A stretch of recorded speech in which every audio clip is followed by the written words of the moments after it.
verão de 1985, um serial killer aterrorizou Los Angeles. Os cidadãos de Los Angeles viviam com medo, estavam apavorados. Ele seguia as pessoas na rua, invadia casas. A idade das vítimas variava muito e o modo como ele matava era sempre diferente.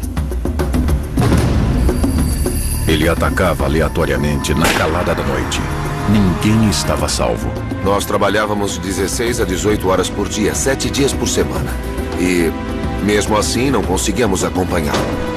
Vamos mergulhar numa das maiores caçadas policiais da história. A investigação que seguiu uma trilha sangrenta de morte e destruição para capturar o serial killer conhecido como o Assassino da Noite.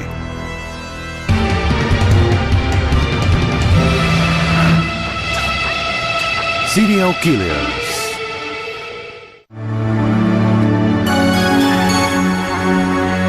Los Angeles, a cidade dos anjos. Mas no verão de 1985, ela era refém de um demônio, o Assassino da Noite. Seu maior propósito era matar. Todo o resto era secundário depois que ele invadiu uma casa. Protegido pela escuridão e emergindo das sombras, este predador atacava suas vítimas em casa enquanto elas dormiam. Ele atirava nos homens que encontrava e estuprava as mulheres antes de matá-las a facadas, socos ou tiros. Não havia um padrão. Ele agia em dias diferentes, horários diferentes, com armas diferentes, métodos diferentes, atacando vítimas diferentes em áreas diferentes. A única constante é que não havia constante. Os detetives de homicídios encarregados da investigação eram Frank Salerno e Gil Carrillo. Salerno era um detetive lendário, cujo trabalho havia levado à prisão do notório estrangulador de Hillside no fim dos anos 1970. Carrillo era um ex-detetive de narcóticos que nunca havia enfrentado um serial killer. Eu era um dos investigadores-chefes do caso. O único investigador que ficou do primeiro homicídio até o final. Na época do Assassino da Noite, eu era o sargento no gabinete do xerife de Los Angeles e trabalhava na divisão de homicídios. Era um domingo à noite. Eu estava em casa de plantão. O telefone de Carrillo tocou em 17 de março de 1985. O reino de terror do Assassino da Noite começou com um duplo homicídio. Houve um homicídio na Billings Lane, número 8510, na cidade de Rosemont, a uns 20 minutos de carro da minha casa. E quando eu cheguei, eu soube que Maria Hernandes havia sido baleada e ferida e levada ao hospital. E que Dale Okazaki estava morta dentro do apartamento. Dirigindo um veículo roubado, o Assassino da Noite viu a colega de quarto de Dale Okazaki, Maria Hernandes, de 25 anos, no carro à sua frente. Ele a seguiu. Enquanto ela fechava o portão automático, o assassino se esgueirou para dentro da garagem. Ela ouviu um leve ruído e se virou em direção a ele. Se deparou com uma pessoa vestida de preto, apontando uma arma. Ela disse, "Não, por favor." Ela ergueu as mãos e ele disparou. A bala foi desviada pelas chaves. Chegou a amassar a chave do carro. Ela caiu no chão e se fingiu de morta. Achando que ela tinha morrido, ele subiu para o apartamento. Dale Okazaki, uma supervisora de tráfego de 34 anos, estava lá dentro. Ela ouviu o tiro e tentou se esconder atrás do balcão da cozinha. Ela estava curiosa e quis ver o que tinha acontecido. Levantou a cabeça lentamente e levou um tiro. Aqui, bem no meio da testa. Ela morreu antes de cair no chão. O assassino fugiu ainda sedento de sangue.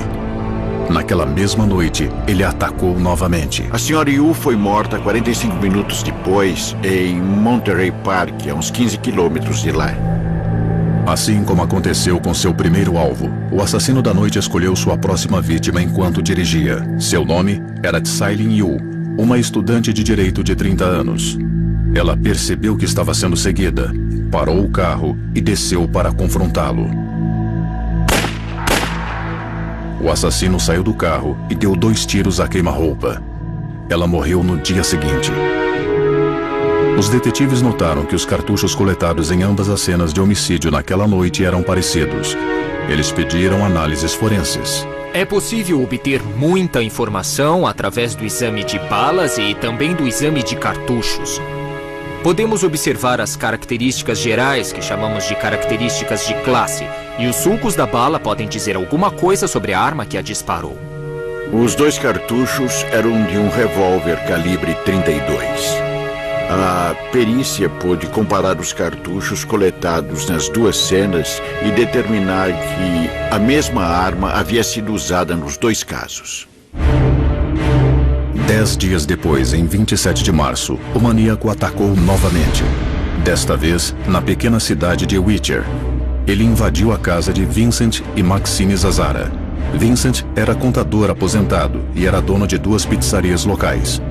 O assassino da noite rondou a casa, buscando uma abertura. Ele testou várias portas e janelas, até encontrar uma janela destrancada na lavanderia. Silenciosamente, ele entrou na casa dos Zazzaras. Depois de entrar, ele tirou os sapatos e ficou agachado enquanto seus olhos se ajustavam à escuridão. Havia 2 pessoas em casa, Vincent e sua esposa Maxine. Vincent caiu no sono enquanto assistia a TV na sala de estar. O assassino o matou com um tiro na cabeça. O barulho do disparo acordou Maxine. Aterrorizada, Maxine tentou fugir, mas não conseguiu escapar das garras do assassino. Ele a amarrou e começou a roubar a casa. Enquanto o assassino de seu marido procurava joias no quarto, Maxine se libertou e pegou uma espingarda escondida embaixo da cama. Ela puxou o gatilho, mas a arma estava descarregada. Foi seu último ato. O assassino da noite se virou e a baleou sem piedade. O assassino da noite procurava vítimas de oportunidade.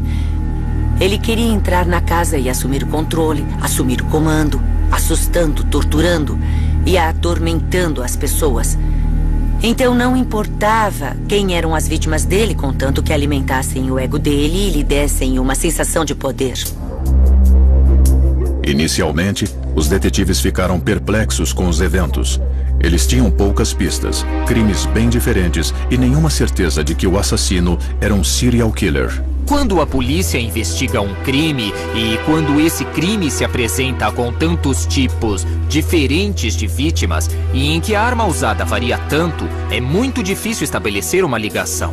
Isso significa que é preciso investigar cada crime como se ele fosse cometido por uma pessoa distinta. Isso torna a investigação muito mais difícil, porque existe uma ligação e não dá para estabelecê-la. E o assassinato de Maxine Zazzara continha um aspecto novo e perturbador. Pela primeira vez, o assassino havia cometido um crime hediondo. O crime hediondo é quando um criminoso faz alguma coisa que vai muito além do que seria necessário para matar a vítima. Ele pode esfaqueá-la centenas de vezes, torturá-la ou fazer uma mutilação depois da morte. Neste caso, o assassino tinha arrancado os olhos de Maxine Zazzara. Ele foi até a cozinha e pegou um cutelo, uma faca de carne, aliás. Ele tentou cortar o externo, o peito dela, mas não conseguiu. Então aí ele optou pelos olhos e removeu os 2 olhos dela. O que teria motivado esta mutilação? Ela devia estar muito brava quando tentou atirar nele. Talvez ele tenha ficado intimidado ou assustado com os olhos dela e não gostou disso. Então resolveu se vingar daquilo que o fez se sentir como uma presa e não um predador. Os investigadores não conseguiam entender o assassino da noite, mas uma coisa era certa: eles precisavam pegá-lo. Nós precisávamos de mais uma pista, de mais uma evidência. Trabalhávamos de 16 a 18 horas por dia, 7 dias por semana. E mesmo assim não conseguíamos acompanhá-lo. Mas o assassino da noite estava apenas começando. Ele continuou à solta em uma das maiores cidades do mundo, aterrorizando milhões de lares com sua onda de crimes brutais e aleatórios em Los Angeles e além. Os detetives passaram meses perseguindo sombras, tentando desmascarar um serial killer que atacava sem motivo e, como descobririam mais tarde, se dizia possuído por espíritos satânicos.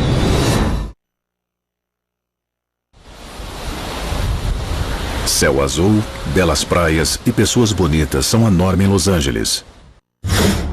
Mas em 1985, a segunda maior cidade dos Estados Unidos caiu nas garras de um homem incomum, um serial killer.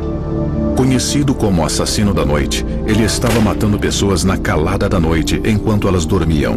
Em março, ele matou 4 pessoas em 3 ataques distintos. Os investigadores tinham poucas pistas e não faziam ideia de quem era o predador. Era um caso totalmente único.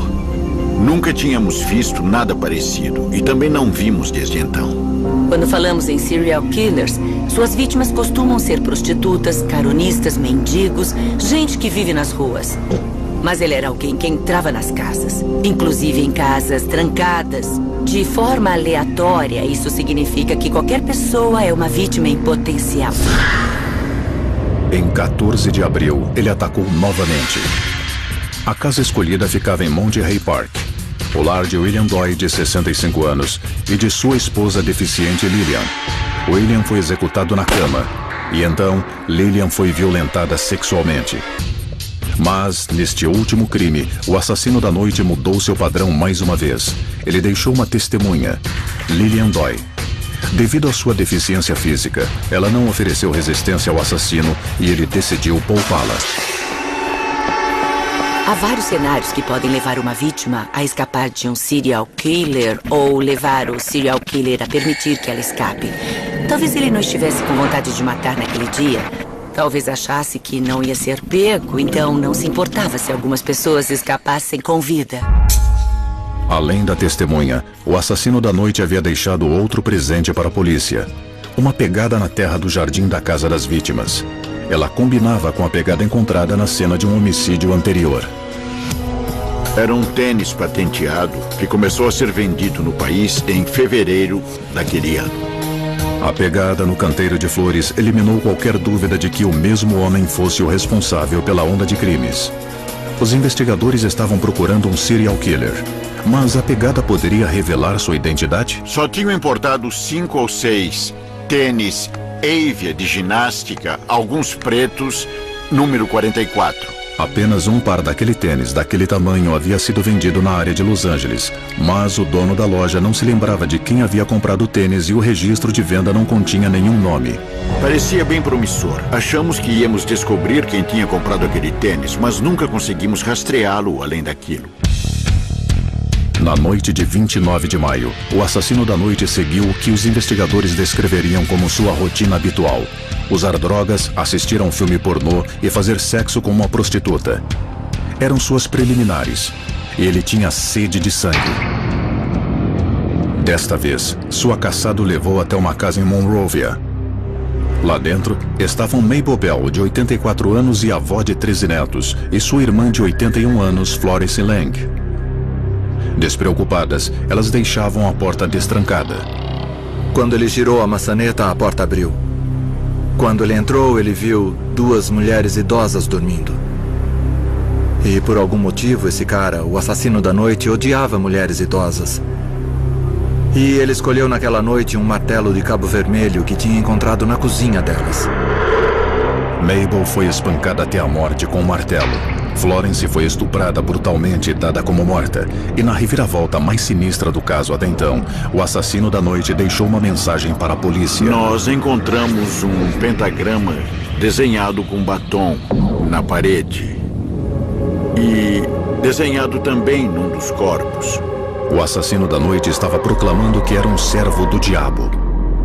O pentagrama é um símbolo comum em rituais satânicos. E quando um criminoso o desenha, é uma mensagem para as pessoas que chegam à cena do crime. Então aquele foi o primeiro sinal de que o suspeito estava envolvido com ocultismo ou praticava adoração ao demônio. A força-tarefa que caçava o assassino foi expandida. Os detetives se espalharam por Los Angeles fazendo vigilância, falando com os donos de lojas de penhor e fazendo contato com os cultos da cidade. Investigadores de outras unidades do departamento tentavam nos ajudar, coletando pistas em toda a cidade. Como os crimes ocorreram em diversas jurisdições, a comunicação interna da polícia foi posta à prova. Este foi um dos fatores que dificultaram a captura do assassino. Ao longo da investigação, a maioria dos casos ficou com o gabinete do xerife de Los Angeles, mas muitos dos crimes ocorreram fora da nossa jurisdição, o que atraiu diversas outras agências. Quando um criminoso comete seus delitos em estados diferentes, ou até em cidades diferentes, isso gera um problema para as agências policiais, porque cada jurisdição opera com o seu próprio sistema. De acordo com a minha experiência, nesse tipo de caso, quanto mais agências envolvidas, mais difícil é a investigação. É impossível conduzir uma investigação por comitê. Enquanto os investigadores lutavam com a logística, a onda de crimes do assassino da noite continuava. Em 20 de julho, o criminoso roubou outro carro e voltou à autoestrada. Desta vez, ele foi até Glendale, onde moravam Max e Lela Kneiding, um casal de aposentados. Sua filha Judge ligou para eles na manhã seguinte. Eu lembro que entrei pela porta dos fundos e vi que estava aberta, destrancada. Fui até o quarto e meu pai estava deitado, com a cabeça quase totalmente decapitada. Minha mãe parecia ter levado um tiro no rosto porque ela estava desfigurada. Na mesma noite em que matou Max e Lela Kneiding, o assassino da noite invadiu o lar de um casal asiático, Shinarong e Songkid Covenant, em Sun Valley. Mais uma vez, ele matou o marido e estuprou a esposa. Como em 5 de seus crimes anteriores, seus raros tênis Avia deixaram pegadas, o que levantou uma pergunta assustadora. O assassino estaria provocando os investigadores? Eu acredito que o assassino da noite começou a ficar convencido e arrogante porque os crimes estavam se acumulando. Ele ainda não tinha sido pego. Deve ter achado que nunca seria pego e que era mais esperto do que a polícia. Frustrados e sob pressão, os investigadores finalmente divulgaram ao público o que já sabiam há meses. Havia um serial killer à solta. The LA Sheriff's Office has beefed up its patrols and warned residents to lock their doors and windows and increase indoor lighting. Logo, os tabloides o apelidaram de Assassino da Noite. Os detalhes sinistros de seus crimes tomaram os jornais e noticiários de TV do país. I'm very upset. It's frightening and I'm scared. Everybody is real edgy. We have diligently tried to lock all the doors and windows. Pela primeira vez, a polícia divulgou o retrato falado do homem que estava caçando. A notícia se espalhou e as pessoas buscaram proteção. Foram comprados tantos cães de guarda em Los Angeles que novos animais tiveram que ser trazidos de outros estados. Mais armas foram compradas em agosto de 1985 do que em qualquer outro período na história da cidade. As pessoas estavam morrendo de medo e não queriam se tornar mais uma vítima. Apesar de tudo isso, o assassino continuava agindo impunemente. Em 8 de agosto, ele dirigiu 50 quilômetros do centro de Los Angeles até a cidade de Diamond Bar. Ele parou o carro numa rua tranquila. Então, ele entrou na casa de Elias Aboat e de sua esposa Sakina. Enquanto o filho de 3 anos do casal dormia, o assassino da noite matou Elias e estuprou repetidamente sua esposa. O último crime aumentou ainda mais a tensão, e nem os próprios investigadores estavam imunes ao medo que imperava na cidade. Um caso nunca tinha me afetado pessoalmente até então. Foi a única vez em que eu fiquei preocupado, não apenas com a minha segurança, mas com a da minha família também. Minha família vivia com medo. Todos estavam aterrorizados. Ninguém relaxou até ele ser preso.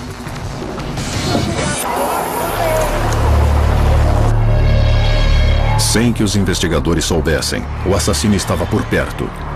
Ele morava a menos de 400 metros do departamento de polícia, numa pensão barata no centro de Los Angeles. Mas estava se preparando para levar sua onda de crimes para o norte, a São Francisco. He's someone that will go into a home at night and will kill, and kills at random. There's a $10,000 reward for any information which can lead to his arrest and conviction.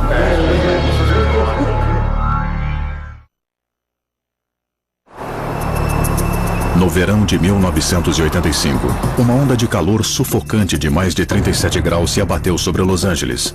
Mas os moradores da cidade mantinham suas janelas fechadas. Havia um serial killer à solta. Os crimes não seguiam um padrão. Cada homicídio parecia aleatório. A maioria em áreas diferentes da cidade. Ninguém estava salvo. Era um sujeito que ia até um bairro no meio da madrugada, invadia uma casa e cometia crimes violentos. Eu nunca tinha passado por nada parecido e nunca voltei a passar desde aquela época. Os cidadãos de Los Angeles viviam com medo, estavam apavorados. Alguns moradores chegaram a se mudar da cidade, mas nem isso era o bastante para garantir sua segurança. O assassino não respeitava fronteiras. Ele roubou um carro e dirigiu 500 quilômetros ao norte até chegar a São Francisco. Em 18 de agosto, o assassino da noite pegou a autoestrada e fez o que vinha fazendo há meses. Às 2 da manhã, ele entrou na casa de um casal taiwanês. Ele deu um tiro na cabeça de Peter Pan, de 66 anos, e abusou sexualmente de sua mulher de 62 anos, Bárbara. Ela resistiu e também levou um tiro na cabeça.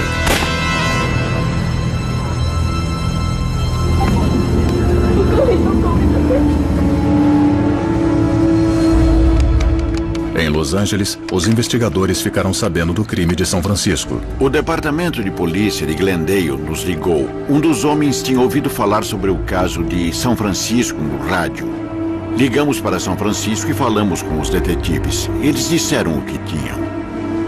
O assassino de São Francisco havia utilizado um revólver com o mesmo calibre usado pelo assassino da noite. E como num dos casos de Los Angeles, tinha deixado uma assinatura satânica para os investigadores, um pentagrama desenhado na parede. Fomos até lá. Imediatamente, eles nos levaram até a cena do crime. Depois de falar com eles, examinar as fotos da cena, visitar a cena, comparar anotações e atualizá-los a respeito dos nossos casos, não restou nenhuma dúvida de que os casos estavam ligados. Esta notícia chocante foi repassada à Prefeitura de São Francisco, que convocou uma coletiva de imprensa para alertar a cidade. He's someone that will go into a home at night and will kill, and kills at random. Children, women, and men. And it's a very serious situation. There's a $10,000 reward for any information which can lead to his arrest and conviction. Além de oferecer uma recompensa, a prefeita divulgou informações confidenciais, vitais para o caso do assassino da noite. Em Los Angeles, os investigadores ficaram furiosos. It places this community in jeopardy because it impedes our ability to go forward fully with the investigation. Ela revelou muitos detalhes para o público. O tipo de arma que ele usava, o calibre, a pegada, as coisas que só o assassino e os investigadores sabiam. Se eu fosse o criminoso, eu tentaria destruir as evidências o mais rápido possível. E foi exatamente o que o assassino da noite fez. Pouco após a coletiva da prefeita, ele caminhou até a ponte Golden Gate e jogou sua arma e seu par de tênis Avia na Baía de São Francisco. Então, voltou de carro a Los Angeles, mas agora a cidade de Los Angeles estava mobilizada para caçar o demônio em seu meio. Todo homem parecido com o assassino da noite era denunciado à polícia, mas o verdadeiro assassino estava escondido. Ele ficou trancado em seu quarto de hotel assistindo aos noticiários. Ele estava acompanhando a investigação e aposto que estava feliz com o fato de todo mundo estar se perguntando onde ele estava.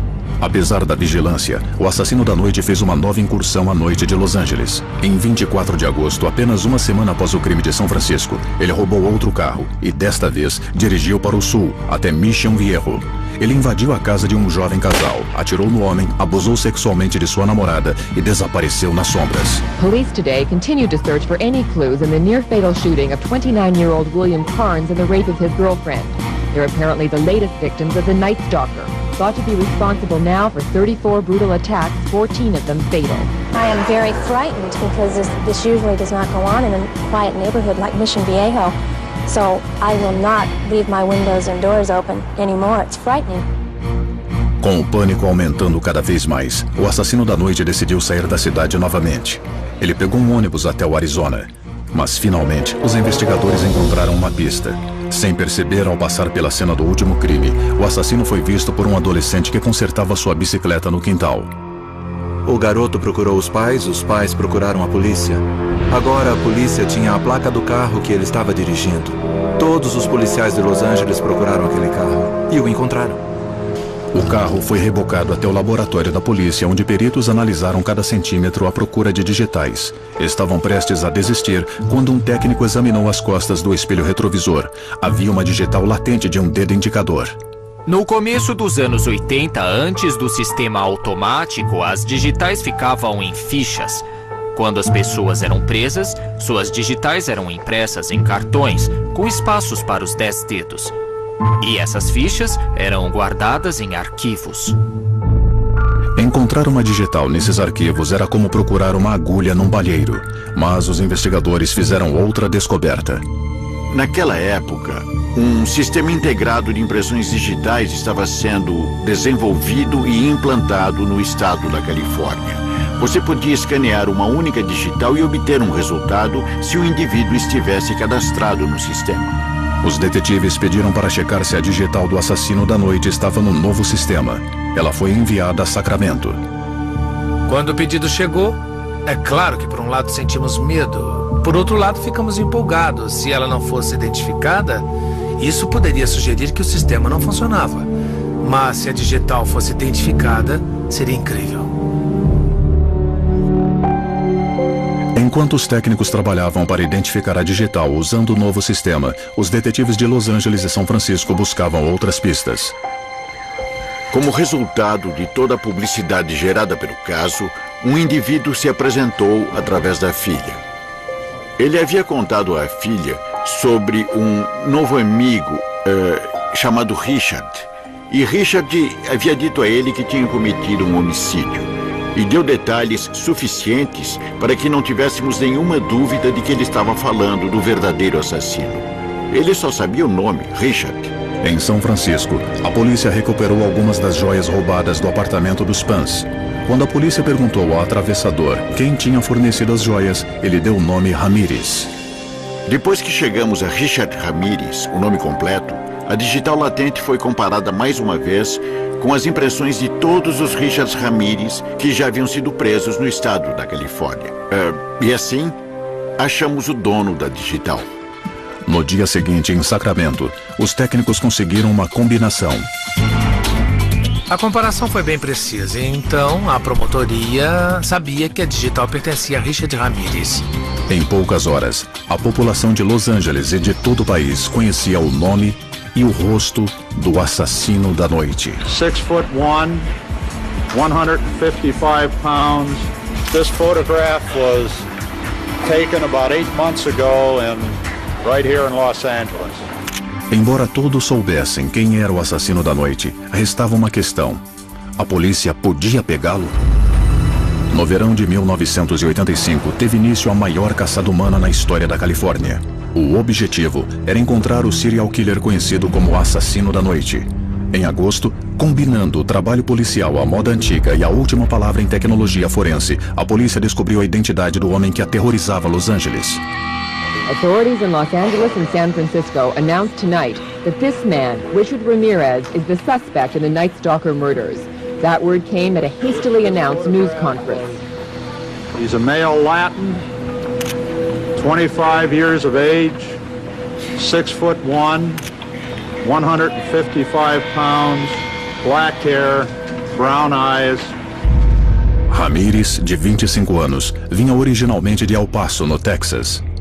Viciado em drogas, ele se mudou para Los Angeles em 1982. Lá começou a roubar tudo o que encontrava pela frente para sustentar seu vício. Em 1983, foi preso por roubo de carro e passou 6 meses na cadeia. Ramírez foi fotografado e fichado. E foram as digitais desta ficha que finalmente revelaram sua identidade.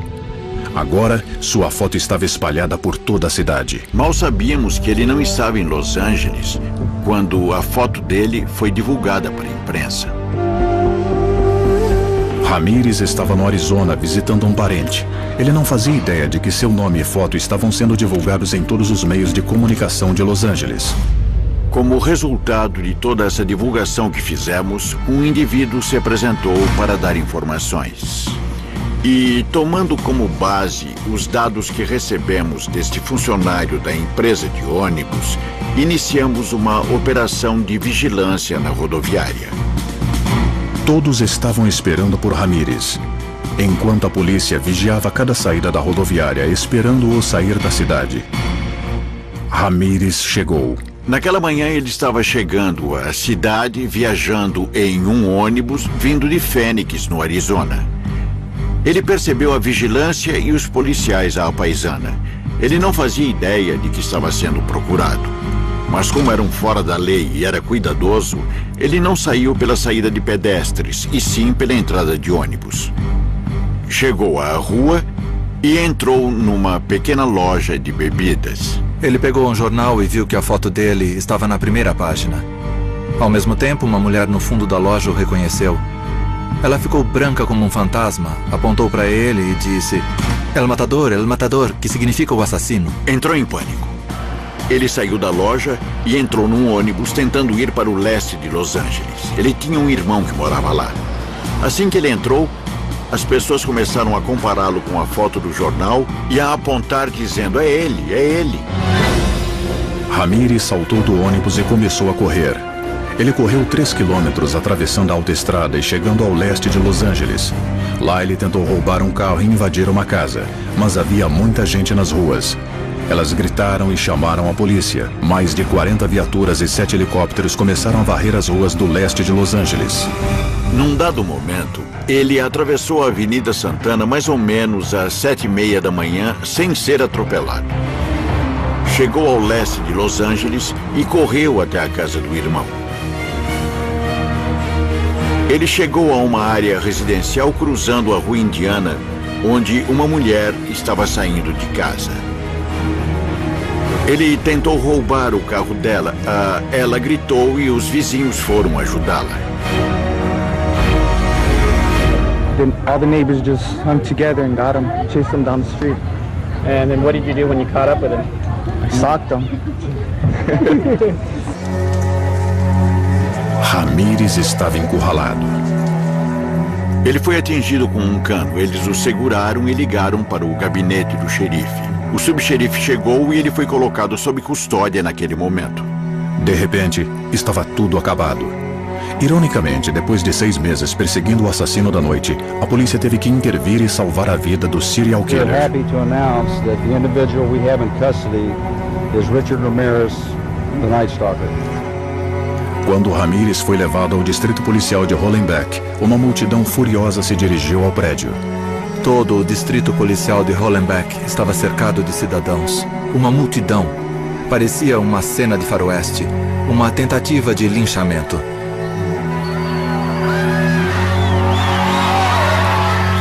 Obviamente, a cobertura da imprensa foi enorme. Saiu em todos os canais, em todos os noticiários que foram ao ar. Naquele dia e naquela noite. Naquela noite, o detetive Gil e eu conversamos com ele pela primeira vez. Nós determinamos a partir das digitais que ele era o Richard Ramírez que estávamos procurando. Nós nos sentamos, nos apresentamos e ligamos o gravador esperando obter um depoimento dele. Mas ele invocou o direito de não se manifestar. Mas os detetives tinham um as na manga: Frank Salerno. Ele ficou impressionado com Frank Salerno. Porque Frank Salerno tinha perseguido o estrangulador de Hillside. Ele o conhecia. Estabelecemos um diálogo com ele desde o primeiro dia em que o conhecemos, que foi o dia de sua prisão. Conversamos sobre muitas coisas. Seu passado, sua criação, seus pais, enfim. Sentindo-se à vontade com seus interrogadores, ele revelou muito sobre si mesmo, oferecendo um acesso sem precedentes à mente de um serial killer. Entre as revelações mais impressionantes, os detetives descobriram que a infância de Ramírez oferecia muitas explicações sobre seu comportamento violento. O pai dele espancava regularmente todos os filhos. Richard era o mais novo e seu pai era um homem muito forte. Ele era espancado até ficar todo roxo. Ele era um garoto que apanhava do pai. Portanto, ele era uma vítima. Mas ele via de onde emanava o poder. O poder pertencia a quem estava batendo. Então foi o que ele aprendeu. E essa não era a única força destrutiva na vida do jovem Ramírez. Ele tinha um primo chamado Mike, a quem ele admirava muito. Era como um exemplo. E Mike falava com ele sobre o que significava ser um homem. Seu primo era um veterano do Vietnã. Ele contava a Richard sobre as atrocidades que havia cometido na guerra. Ele mostrava ao jovem Richard fotos de coisas que tinha feito com mulheres, incluindo estupro e mutilações. O assassinato a sangue frio também fez parte da infância de Ramírez. Ele assistiu a seu primo matar a esposa. Isso foi traumático ou empolgante para ele? É possível que, depois de ter sido exposto às coisas que o primo Mike contava a ele, tenha sido empolgante ver alguém assumir o controle dessa maneira e exercitar o poder sobre a vida e a morte de outro ser humano, especialmente uma mulher. A onda de crimes doentia de 6 meses do assassino da noite espalhou medo, caos e morte pela região de Los Angeles, com uma rápida passagem por São Francisco, gerando pânico em todo o estado. Mas agora, os investigadores haviam detido um assassino cruel. Numa garagem no leste de Los Angeles, eles encontraram seu carro. Dentro dele havia balas que ele tinha carregado na arma que usou em 2 homicídios. Eles também recuperaram um revólver usado em outro crime. Foi muito difícil entender como um amigo de infância, com quem compartilhei coisas maravilhosas como aniversários, amigos, amigas e essas coisas maravilhosas que acontecem quando somos crianças. Foi duro saber que alguém como ele pudesse causar tanta dor. É impossível. Pior do que o impossível é o inimaginável. Os investigadores suspeitam que Ramírez cometeu muito mais assassinatos do que tinham conhecimento. Depois de 6 meses e pelo menos 14 homicídios em Los Angeles e um em São Francisco, o assassino da noite estava atrás das grades. Ele seguia pessoas aleatórias, invadia suas casas na calada da noite e as matava. Ele havia assombrado os pesadelos de milhares de moradores da cidade. Agora, o demônio seria julgado por seus crimes hediondos. O processo bizarro fascinaria o público quase tanto quanto a onda de crimes. Após recusar vários defensores públicos, Ramírez finalmente optou por 2 advogados sem experiência em casos de pena de morte.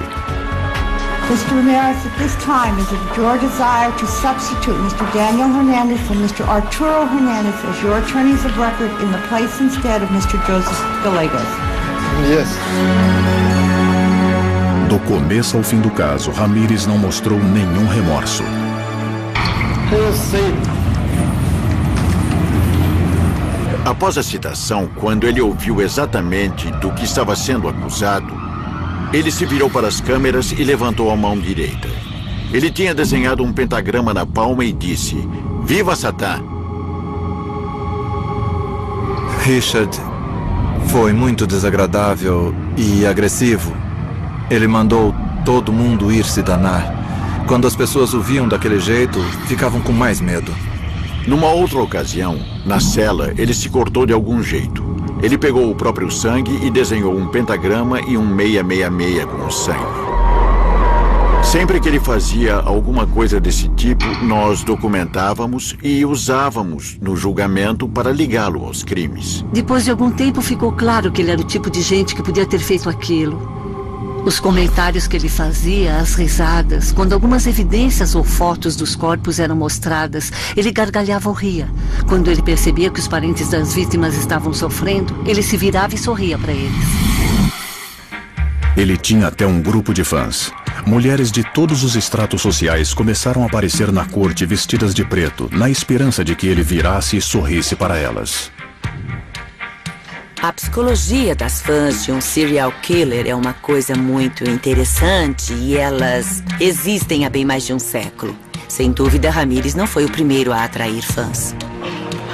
Embora Ramírez fosse simpático com suas fãs, no tribunal ele mostrava desprezo por todos os outros.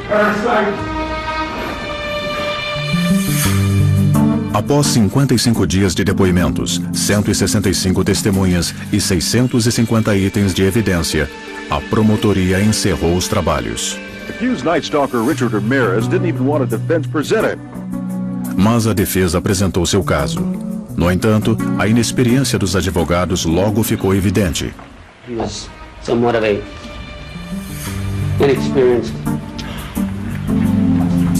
not really well versed on any kind of, well, in the profession of crime. Os promotores disseram que o material apresentado pela defesa estava confuso e errado. The only thing I hope is that the jury has taken better notes than Mr. Hernandez has. Em mais uma reviravolta na saga doentia do assassino da noite, a defesa decidiu não apresentar uma única testemunha. O júri levou 22 dias para decidir seu destino. Em 20 de setembro de 1989, o júri considerou Richard Ramirez culpado de 13 homicídios e 30 crimes relacionados. Então, o assassino se dirigiu à corte. You don't understand. You are not expected to. You are not capable of. I am beyond your experience. I am beyond good and evil. Legions of the night, nightly. Repeat not the orders of Night Father and show no mercy. I will be avenged. Lucifer dwells within us all. Havia duas sentenças possíveis para Ramirez: a pena de morte ou prisão perpétua sem direito a condicional.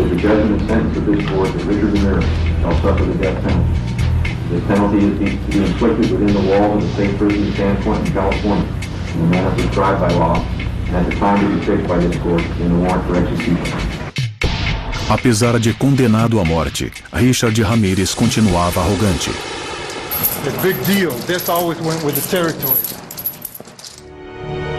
Mesmo no corredor da morte de San Quentin, a capacidade de Ramirez de provocar choque e publicidade não diminuiu. I just want to say I'm ecstatically happy today and very, very proud to have married Richard and to be his wife.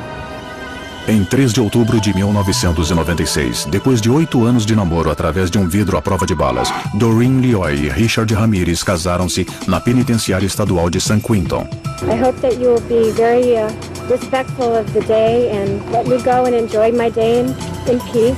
41-year-old Doreen Lioy, a freelance editor, declined to answer questions following the ceremony that was attended by Ramirez's brother, who served as best man, his sister, and a niece. Ele estava zombando do sistema judicial, porque ele não estava lá para se reabilitar e sim para ser punido.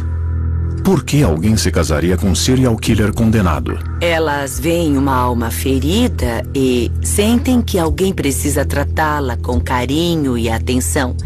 Então, para elas, existe um apelo.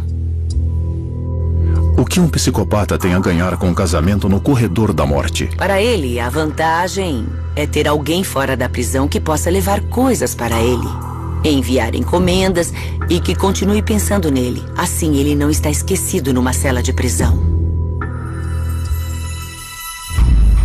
Mas, após a condenação, Ramirez tinha um pedido para os detetives que o pegaram. Quando estávamos falando com ele, Gil e eu, depois que ele foi julgado e condenado, ele nos perguntou: vocês vão estar lá quando me executarem? Eu disse que não fazia diferença para mim. Se quiser que eu vá, eu estarei lá. Eu disse que iria. Minha intenção era estar lá para ver Richard Ramirez sendo executado. Uma condenação à pena de morte gera um recurso automático na Califórnia. Ramirez afirma que não teve um julgamento justo. Ele alega que seus defensores não atendiam os padrões da Ordem dos Advogados de Los Angeles e que a corte não lhe forneceu uma avaliação psiquiátrica completa. Em agosto de 2006, a Suprema Corte da Califórnia rejeitou o primeiro recurso de Ramirez contra a condenação. Ele tem outros recursos pendentes e continuará no corredor da morte até o processo ser concluído. Versão brasileira Vox Mundi.